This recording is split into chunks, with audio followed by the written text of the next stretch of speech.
think that's as loud as it's gonna get. Well, okay, never mind. We shall persevere. Anyways, we were talking about the Vampire Wars, and last time, what was his name? Vlad von Carstein was killed, and the vampires retreated back to Sylvania. And the vampire lord to follow him was Conrad the Bloody. There were 5 surviving claimants to Vlad's title: Fritz, Hans, Peter, Conrad, and Mannfred. All could claim to be von Carstein's direct heir, since he had personally spread his curse to all of them. A vicious power struggle erupted. For more than 40 years, the vampires warred and plotted amongst themselves. God damn it. Giving the Empire vital time to recover from the desolation wrought by Vlad's attacks. Fritz von Carstein was killed on the field of battle when attempting to besiege Middenheim. Hans perished when Conrad instigated a quarrel with him over who was the toughest, and then slew him, cutting his body into pieces. Peter was slain in his coffin by the witch hunter Helmut von Hall, a distant descendant of the infamous necromancer. Rumor at the time suggested that Mannfred had led Van Hal to Peter's lair. After Peter's death, Mannfred disappeared, leaving Conrad as undisputed ruler of Sylvania. Conrad von Carstein was completely mad. Even when he had walked among the living, he had the reputation of being a blood-mad butcher. Evil, merciless, and insanely violent. Conrad had once ordered his crossbowmen to use every cat in his domain as target practice. On at least 2 occasions, Conrad had ordered peasant villages put to the torch because he didn't like their smell. He tried his mother for the crime of having given birth to him without his consent, and upon finding her guilty, Conrad had her bricked up in a tower. Acquiring the power and longevity of a vampire did nothing to strengthen Conrad's already shaky grasp on reality. Lacking skill at necromancy, Conrad enslaved any magicians he could capture and forced them to do his bidding. He led a huge army that ravaged the length and breadth of the empire, but where Vlad had offered his opponents a choice between life and death, Conrad offered them a choice between dying quickly and dying painfully. Conrad's ambitions paled in comparison to Vlad's, for he sought not to rule as a vampire emperor, but only to immerse himself in bloody slaughter. His warmongering took his army as far south as Nuln and the Grey Mountains, and it was here that the mad vampire count first met the Knights of Bloodkeep. Though Conrad's behavior was neither honorable nor noble, the promise of great victories was enough to win the Blood Knights to his cause. With the Blood Knights in his vanguard, Conrad defeated every foe sent against him, despite his frequent bouts of hysteria and grave tactical errors. None could understand. Oh my goodness, excuse me. None could stand against the raw power of Conrad the Beast's armored host. Man, that is killing me. At Klebersdorf, Conrad faced the army of Averland. Archers and mortars took a heavy toll on the Sylvanian army, but Conrad threatened and pleaded with his necromancers to keep his army moving forward. He offered power and riches to his captive wizards, and they acceded, combining their powers to unleash a scourging wind on the Averland forces. As dark magic whipped around the soldiers, ethereal hands clawed at their souls. Panic began to spread as the unnatural gale slew more and more men. In a moment of rare clarity, Conrad saw that the moment was ripe, and unleashed his Blood Knights and the Drakenhof Guard. Faced with insubstantial terrors and armored vampires charging them, the Averland army broke and fled. Conrad pursued them for 5 days, hunting down and killing every last man. Conrad also instigated war with the dwarves, against the cautious advice of his fellow few counselors. Undead armies raided outlying settlements connected with Zufbar, rousing the ire of the dwarves within. Led by the king of Zufbar, the dwarves mounted an expedition into Sylvania to hunt for Conrad. At Nachthafen, Conrad rode forth to meet them.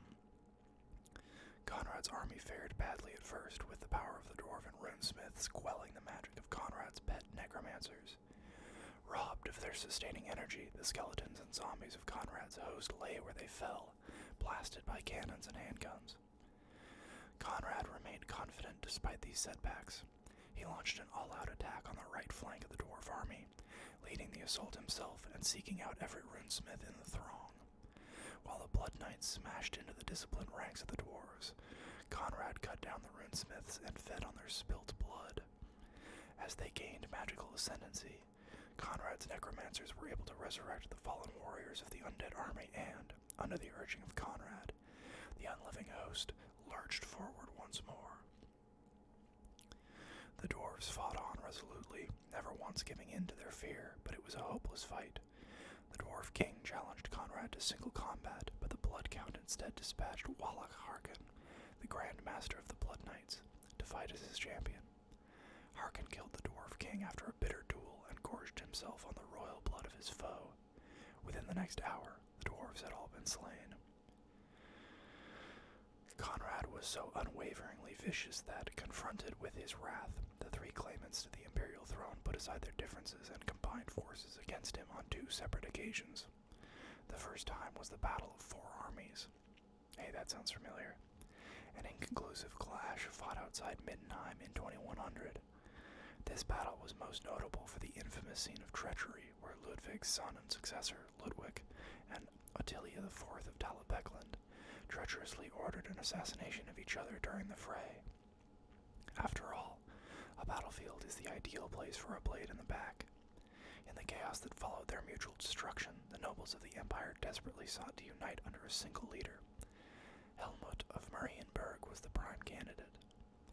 A conclave of the Elector Counts assembled at Averheim to decide the matter. Even as support for him was gathering in the council hall, Helmut began to act erratically, struck dumb and vacant at a critical time. Helmut's skin began to peel away, and one of his eyes dropped out, much to the horror of the assembled counts.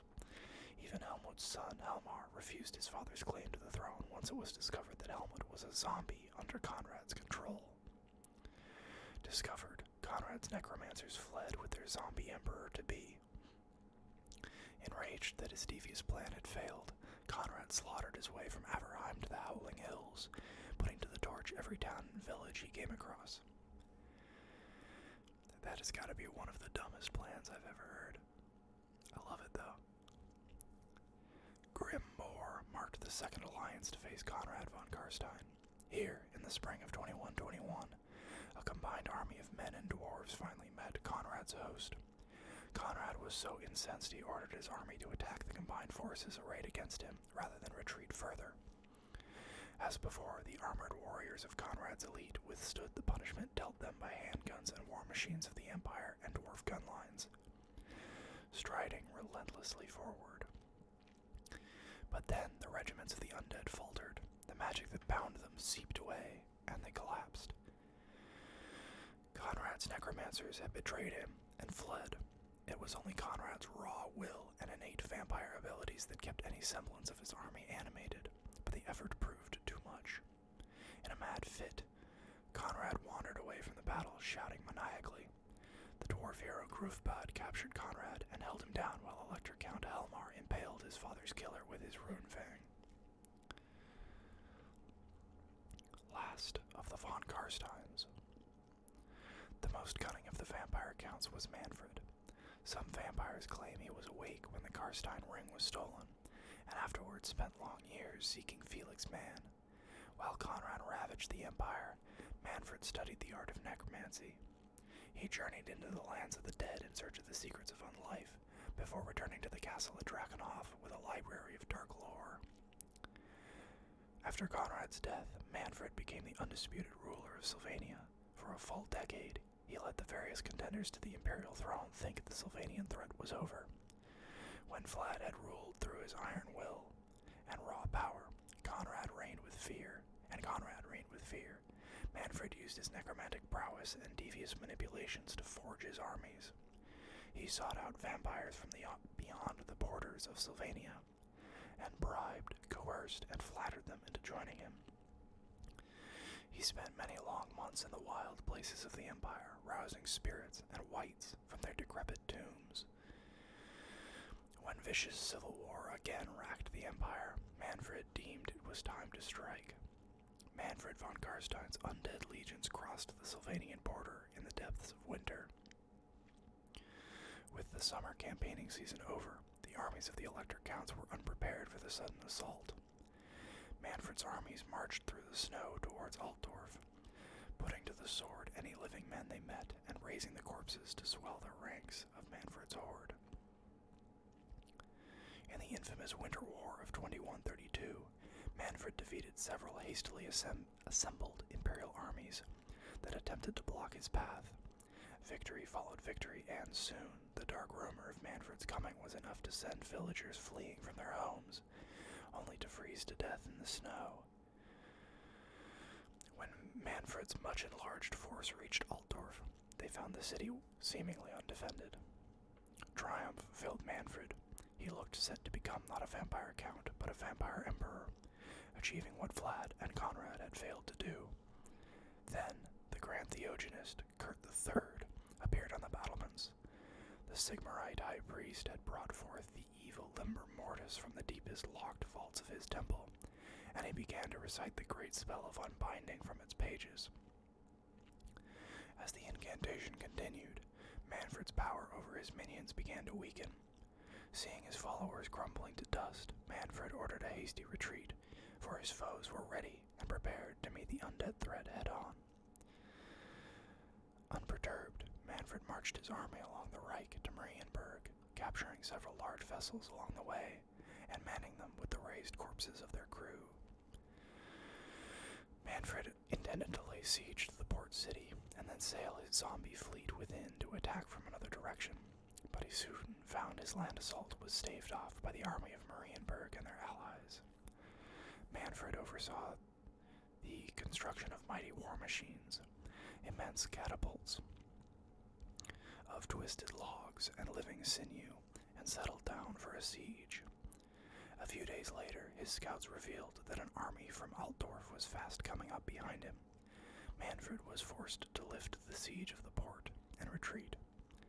So began a long cat-and-mouse chase, with neither side entirely sure which was the cat. At Horstenbad, the army of Ostermark surrounded Mannfred as his army wound its way along the forest road, destroying nearly half of the vampire count's forces. Yet Mannfred escaped, and within the month had seized the town of Felf and created a new army. When the army of Ostermark lay siege to Felf, Mannfred unleashed a magical storm that killed whole regiments with bolts of purple lightning, their still smoking bodies rising to their feet to grapple with their former comrades. On and on the campaign raged, with neither side able to secure ultimate victory. Twice, Mannfred retreated into Sylvania to escape pursuit. The first time, he smashed the Averland and Sturland army sent after him, raising up an uncountable horde of zombies at Bylorhof. Determined not to make the same mistakes as they had before, the nobles of the Empire swore a truce among themselves and began to scour the Sylvanian woods. Warriors dispatched by the High King of the Dwarves aided in the fighting. The armies of the Empire were relentless, and eventually Mannfred was brought to battle at Helfen. Mannfred's army was vast, his necromantic power having raised a legion of zombies from the muddy depths of Helfen. Mannfred's unloving host continued to retreat into the swamps, drawing the exhausted Imperial army onwards into the filth and gloom. Yet Mannfred had not reckoned on the determination of his foes. Eventually, he was brought to battle in the eastern reaches of the Great Marshland, where the warriors of the Empire and dwarves fought with grim resolve. Mannfred saw that victory was beyond him and attempted to flee. The Elector Count of Sturland, mounted upon a majestic griffin, gave chase and caught Mannfred at the very edge of the swamps. Though the Elector Count was wounded badly, his ruined fang cleaved great gouges into Mannfred's flesh, and the vampire's mangled corpse sank into the depths of the swamp. Despite a long search, neither man nor dwarf ever located Mannfred's body.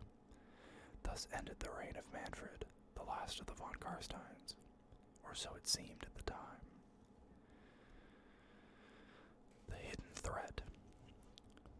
Worse still, whilst the vampire wars had raged, the curse that blighted the von Carsteins bled unchecked across the lands. To this day, the children of Nagash haunt the darkness from frozen Kislev in the east to prosperous Marienburg on the west of the Old World. Who knows how many noble women are secretly queens of undeath, how many dashing aristocrats have a gory secret, or how many barons and dukes owe their fealty to an unliving king. Hidden from mortal sight, the vampires marshal their ghastly armies, waiting as patient as spiders, for the time to bind the living into their web of undeath forevermore.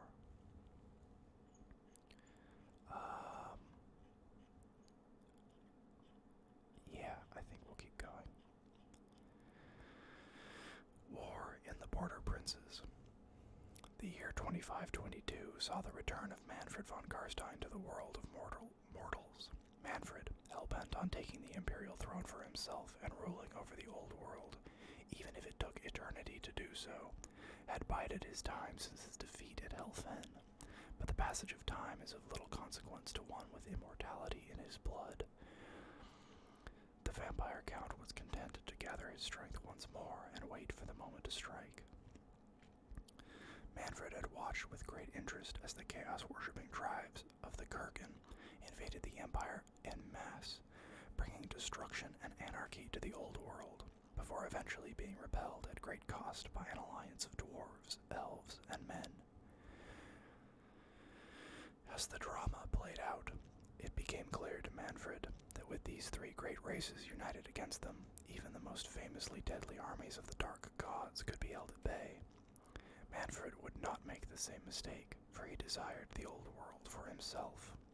He intended to drive a wedge between the elder races and, in breaking the bond of trust between the races of elf, dwarf, and man, weaken the old world's military capacity to the point where it was ripe for conquest by his undead hordes.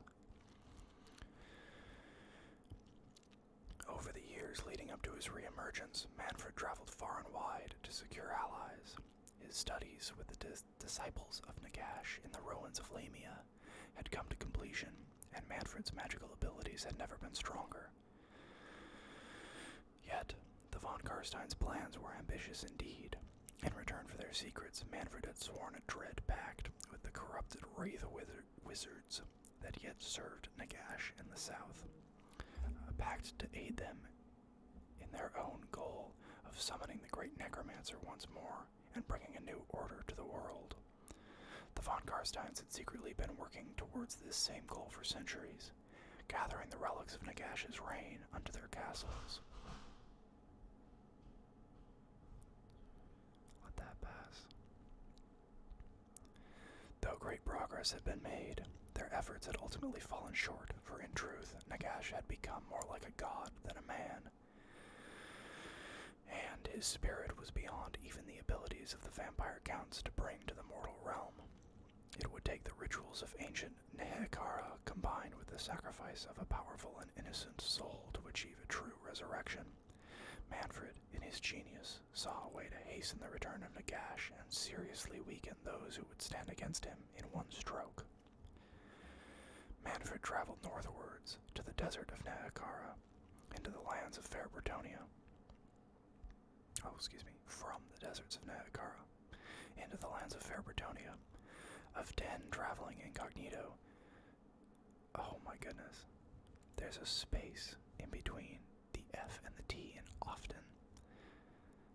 Often traveling incognito, but occasionally summoning the dead from local cemeteries to fight beside him when the territorial knights of that land gathered to drive him out.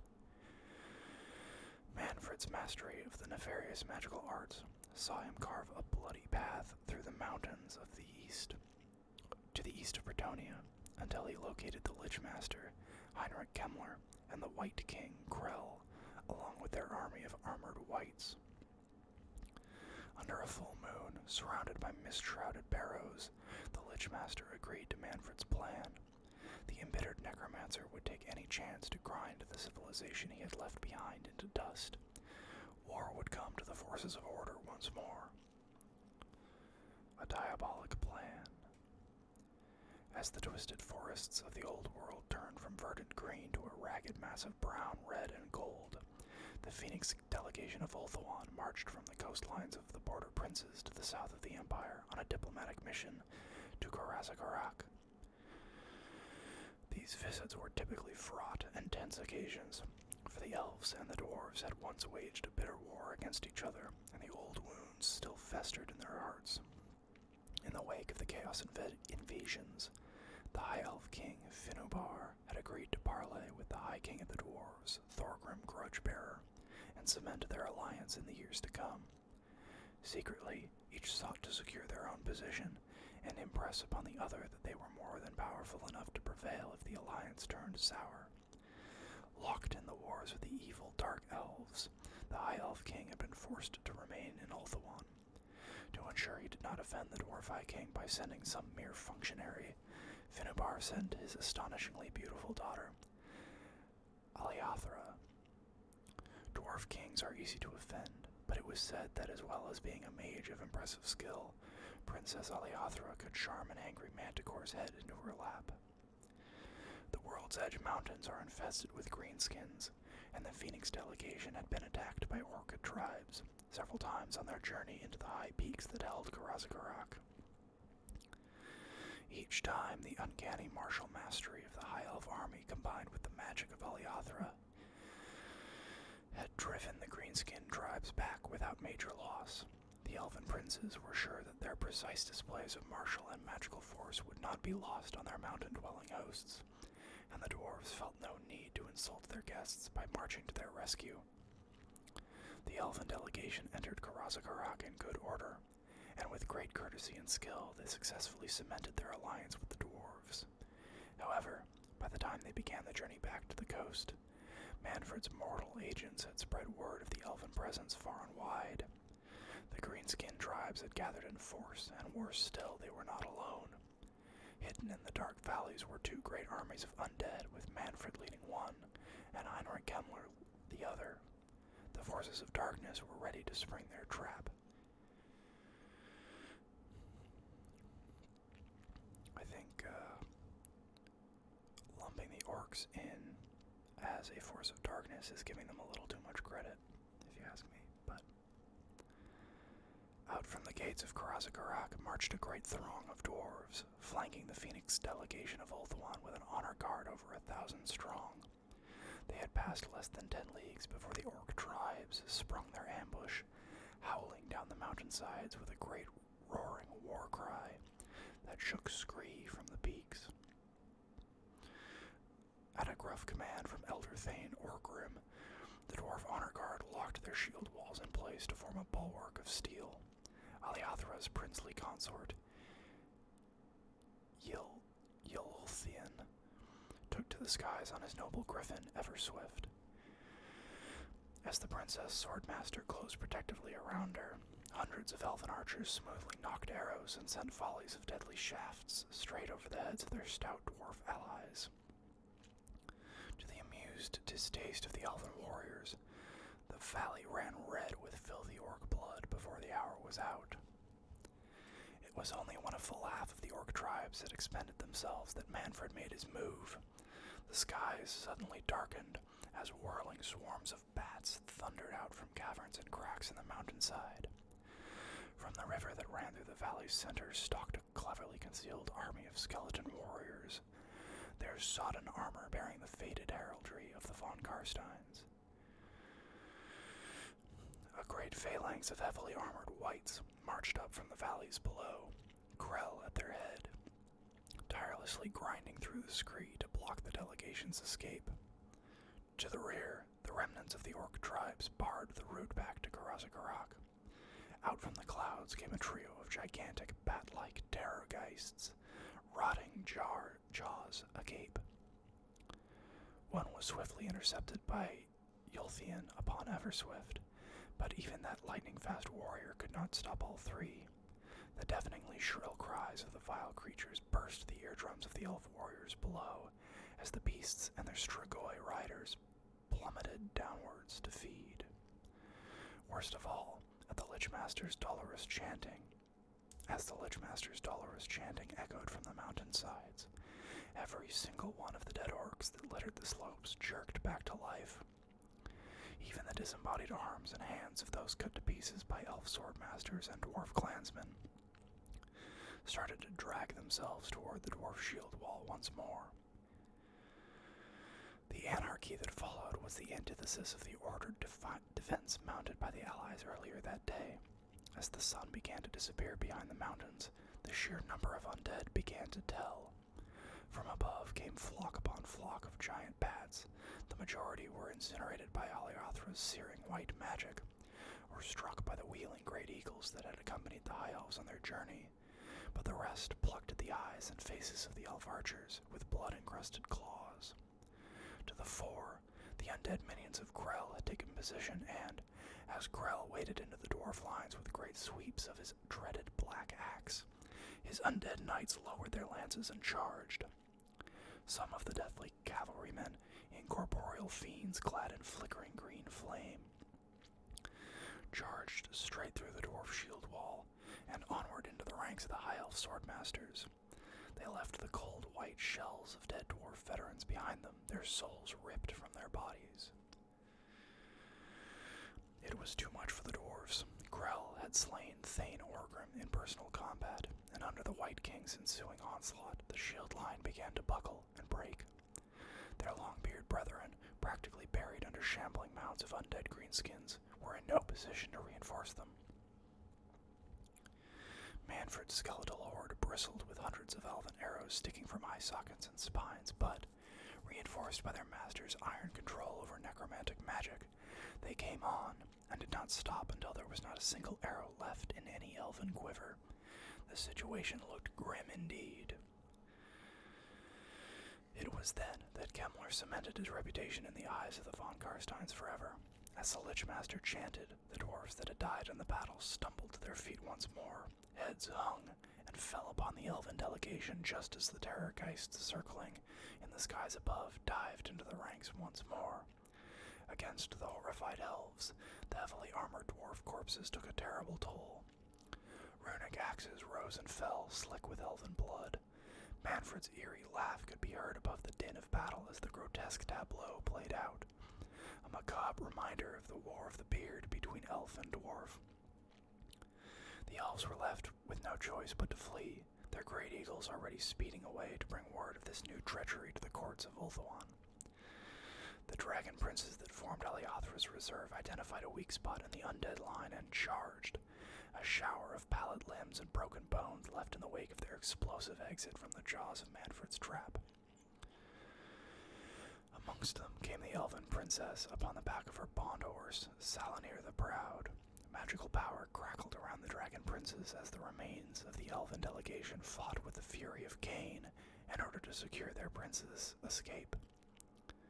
Just as it seemed the dragon princes would thunder headlong into the ranks of Grell's white army on the slopes below, Aliothra gave a triumphant shout, and the entire spearhead of cavalry galloped into the night air, as if a bridge of mist had formed beneath them. It was then that Mannfred himself finally struck, plunging from the mountain peaks upon a zombie dragon of awesome size.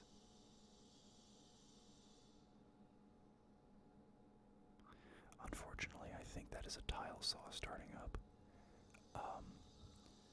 So we are going to have to call it here, because I'm sure you guys don't want to listen to that in the background for the rest of this video.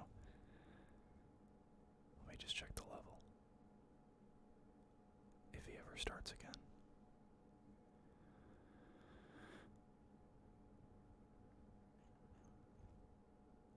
Okay, you know what? We're just going to finish this. It was then that Mannfred himself finally struck, plunging from the mountain peaks upon a zombie dragon of awesome size. Von Carstein swooped down to intercept the fleeing princess. At his mental command, both remaining terrorgeist wheeled about to join him, as Aliothra shot like a dart of white light over the heads of Grell's army. The young elf prince Yulthian fought Mannfred in a desperate aerial battle to ensure her escape. Upon the slopes of the mountains, the gloating Kemmler also had one last trick to play. Reaching out with tendrils of dark power, the Lich Master infused the pursuing terrorgeists with necromantic energy until they shot through the air with hellish speed. Turning in her saddle, Aleathra gestured fiercely and consumed one of the creatures in a blinding conflagration of magic, but the other plunged down towards her with a soul-searing screech that stunned the mage princess into unconsciousness. It snatched her and her horse up in its claws, wheeling around to rejoin the fray. Bereft of Aleathra's airborne enchantments, the dragon princes made decidedly graceless returns to the valley below. The high-altitude duel between Mannfred and the High Elf Prince was reaching its bloody peak. For all Mannfred's vampiric speed and the sheer draconic size of his undead mount, the High Elf and his griffin were just too nimble, darting in with lance and talon to strike over and over again. Only the armor of Templehof had protected Mannfred from a lance shaft through his black heart. Then, just as Prince Yulthian aligned his predatory steed for another charge, Mannfred smiled. As the last terrorgeist passed overhead, the corpse of Selenir the Proud fell out of the skies and bodily collided with the shocked elf prince, knocking him from his saddle. The griffin, momentarily distracted, was impaled through the neck on Mannfred's blade. A split second later, the zombie dragon snapped its great rotten skull forward like a man-trap, and sunk its teeth into the noble griffin's head with a horrible crunch. At Mannfred's command, the griffin's thrashing body was released, its cooling corpse tumbling toward the valley below.